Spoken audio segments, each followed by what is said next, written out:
Ողջույն բարեկամներ, ձեզ հետ կրկին MyCulinary Versions խոհարարական ալիքն է եւ այսօր մենք քննարկելու ենք շատ կարեւոր մի հարց, որը հետաքրքրում է շատ շատերին։ Հարցը այսպիսին է. ինչից է որ խմորս չի բարձրանում։ Պատրաստել եմ ըստ բլոգերների բաղադրատոմսի, ըստ նրանց տված բաղադրիչների, պետք է որ լավ ստացվեր, իրենց մոտ ամեն ինչ նորմալ է, իսկ ինձ մոտ ոչ, այստեղ ինչ որ բան այն չէ, ու սկսվում է ենթադրությունների շարքը։ Մինչ ես կթվարկեմ խմորի չստացման, չբարձրացման պատճառները, դու բաժանորդագրվեք MyCulinary Versions խոհարարական ալիքին, հավանեք մեր էջը, իսկ ես սկսեմ թվարկել։ Իրականում ամենագլխավոր մեղավորներից մեկը սոդան է, ինչպես ասում են, գլխավոր մեղադրյալը սոդան է։ Ինչու՞։ Այն խմորեղենները, որոնք պատրաստվում են սոդայով, պետք է անմիջապես թխել, քանի որ սոդան ակտիվանում է, հենց որ շփվում է թթվային միջավայրի հետ։ Այն ակտիվանում է, եթե բաղադրիչների մեջ կա մածուն, կամ կաթ, կամ թթվասեր, կամ մեղր, կամ կակաո, կամ քացախ, այս բաղադրիչների շնորհիվ սոդան ակտիվանում է։ Եթե հում խմորը մինչև թխելը, եթե հում խմորը թխենք որոշ ժամանակ անց, ուշացումով, ապա սոդայի ազդեցությունը կնվազի եւ խմորը կարող է չբարձրանալ։ Սա իմանալը կարեւոր է, քանի որ հաճախ են հարցնում, թե ինչից է որ խմորը չի բարձրանում։ Հիմա ավելի մանրակրկիտ ուսումնասիրենք խմորի չբարձրացման բոլոր պատճառները։ Ինչն է պատճառը, որ ջեռոցում խմորը չի բարձրանում։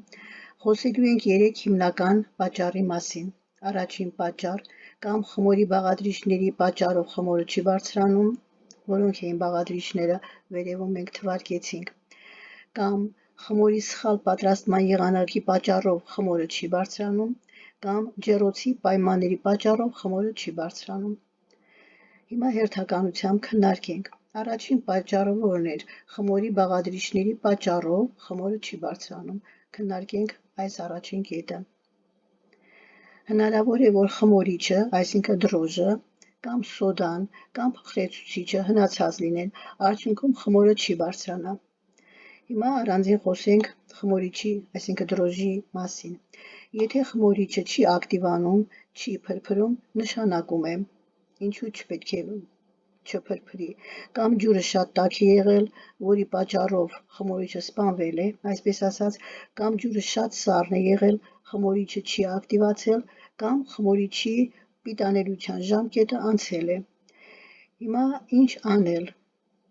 Առաջին երկու պատճառների դեպքում, այսինքն կամ ջուրը տաք է եղել կամ սառն է եղել, այս երկու պատճառների դեպքում պետք է խմորիչը միշտ լցնել 37-ից 40 աստիճան Ցելսիուս ջրի մեջ։ Բարձր կամ ցածր արդեն չի ստացվում։ Երրորդ պատճառի դեպքում, այսինքն երբ պիտանելիության ժամկետը անցել է, ինչ անենք։ Նույն 37-40 աստիճան Ցելսիուս ջրի մեջ լցնում ենք քիչ ջրի մեջ քիչ խմորիչ, եթե չփրփրի, ուրեմն պիտանելիության ժամկետը անցել է, պետք է գնենք նորը։ Խմորիչի չբարձրանալը կարող է լինել սխալ բաղադրիչների գործածման պատճառով, այսինքն խմորին ավելացնել սոդա թե փխրեցուցիչ, որն է ճիշտ։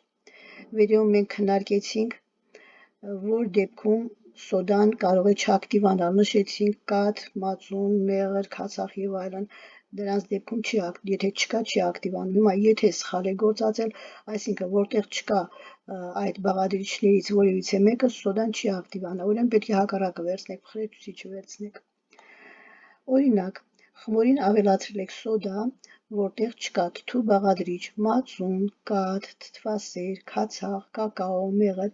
եթե խմորիչի մեջ այս բաղադրիչներից որևիցե մեկը չկա, իսկ դուք ավելացրել եք սոդա, նշանակում է թթվային միջավայր չի ստեղծվել, դրա պատճառով էլ խմորը չի բարձրացել։ Մյուս պատճառը կարող է լինել բաղադրիչի կամ բաղադրիչների գերդոզավորումը, այսինքն խախտել եք չափաքանակը, ավելացրել եք պահանջվածից շատ սոդա կամ փխրեցուցիչ։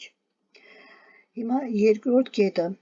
վերևում նշված պատճառներից երկրորդը, խմորի չբարձրանալը կարող է կապված լինել խմորի սխալ պատրաստման եղանակի հետ։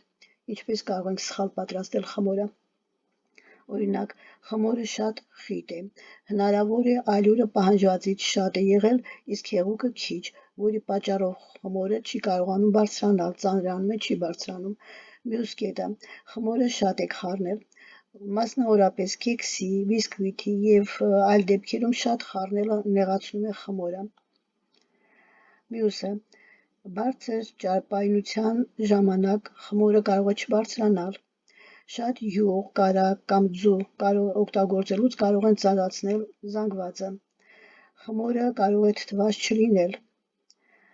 Հացերի և խմորող ուտեստների դեպքում անհրաժեշտ է բավարար ժամանակ խմորի բարձրացման համար։ Ենթադրենք, պահանջվում է 2-ից 3 ժամ թողնել, որպեսզի խմորը հանգստանա կամ հասունանա, բայց մենք անմիջապես թխում ենք, արդյունքում կունենանք չբարձրացած խմորով հաց կամ խմորեղեն։ Երրորդ պատճառը ջեռոցի հետ կապված խնդիրներ։ Ջեռոցը նախապես ենթադրենք չեք տաքացրել։ Եթե խմորը դրվում է սառը ջեռոցում, փխրեցուցիչները չեն աշխատում ճիշտ։ Ջերմաստիճանը հնարավոր է սխալ եք ընտրել։ Շատ բարձր ջերմաստիճանի դեպքում վերին շերտը արագ կարծրանում է, ներքևի մասը չի հասցնում բարձրանալ։ Մյուսը, շատ ցածր ջերմաստիճանի դեպքում բարձրացումը շատ թույլ է լինում։ Եվ ջեռոցի դուռը հնարավոր է անընդհատ բացում փակում եք, պատահում է այդ դեպքում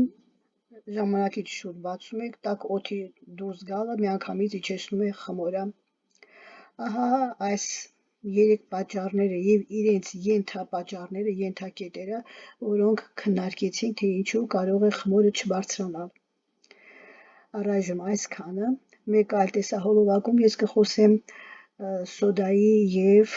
փխրեցուցիչի օգտագործման կանոնների մասին։ Այսպիսով այսօր այսքանը, կհանդիպենք, ցտեսություն։